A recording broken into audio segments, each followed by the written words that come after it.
ఆంధ్రప్రదేశ్ రాష్ట్రానికి నారా చంద్రబాబు నాయుడు ముఖ్యమంత్రిగా, అదేవిధంగా నర్సరావుపేట ఎంపీగా లావు శ్రీకృష్ణదేవరాయలు, మాచల్ నియోజకవర్గం ఎమ్మెల్యేగా జోలకంటి బ్రహ్మారెడ్డి భారీ మెజార్టీలతో గెలుపొందిన సందర్భంగా దుర్గి మండలం అడిగుపల గ్రామంలోని టీడీపీ కార్యకర్తలు తిరుపతి శ్రీ వెంకటేశ్వర స్వామిని దర్శించుకొని మొక్కులు తీర్చేందుకు వెళ్తున్న టీడీపీ నాయకులకు సంఘీభావం తెలియజేసిన మాచర్ల మార్కెట్ యార్డ్ మాజీ చైర్మన్ యాగంటి మల్లికార్జునరావు.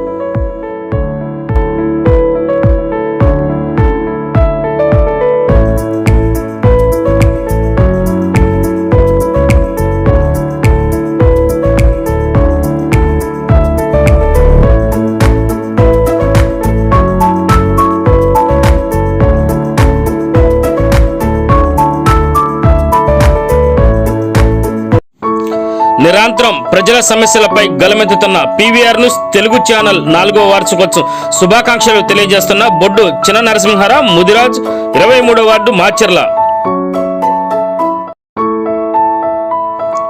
పల్నాడు ప్రజల సమస్యలపై నిరంతరం పోరాడుతూ ప్రజల మన్ననలు పొందుతున్న పీవీఆర్ న్యూస్ తెలుగు 4వ వార్షికోత్సవం శుభాకాంక్షలు తెలియజేస్తున్న మాచర్ల చక్రధర డిగ్రీ కళాశాల ప్రిన్సిపల్ కుర్రి సాయి మార్కొండారెడ్డి.